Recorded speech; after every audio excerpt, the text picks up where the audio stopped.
Good morning. So ito na yung update ng mga tanim namin dito. May bunga na. Tapos pati yung mga orchids. Ayan.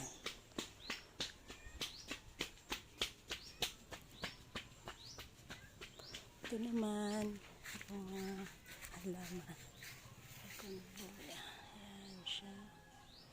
Mulaklak na. Ayan. Tapos ito dito yung mga talong. Ayan, may bulaklak na rin. Oo, ano yan. Ayan.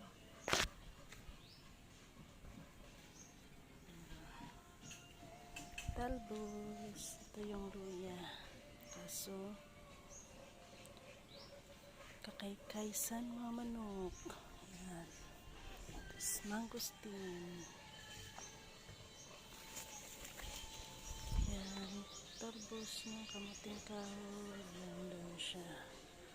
Tapos, ito naman yung sili.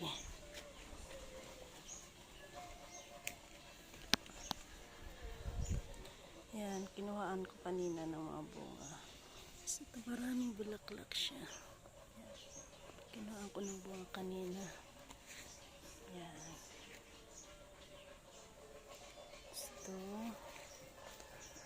Ito na. Medyo lumaki na sila. Malaki-laki na.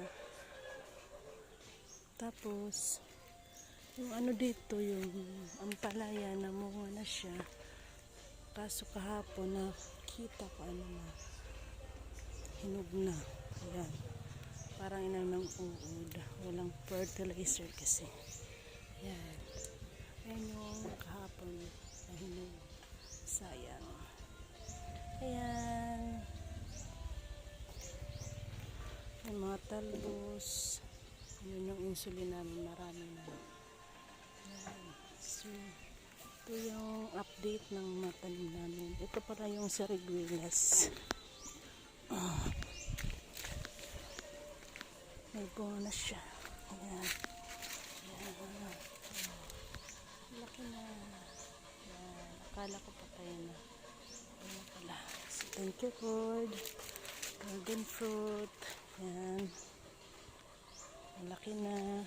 Ayan. Tapos ko lang mag-igib.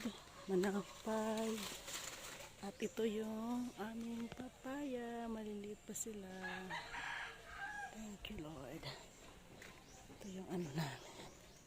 Ito sa bahay. Ayan. Hindi ko lang kayo ipapasok sa loob. Yun lang, oh. Thank you. Salamat sa Panginoon. God bless.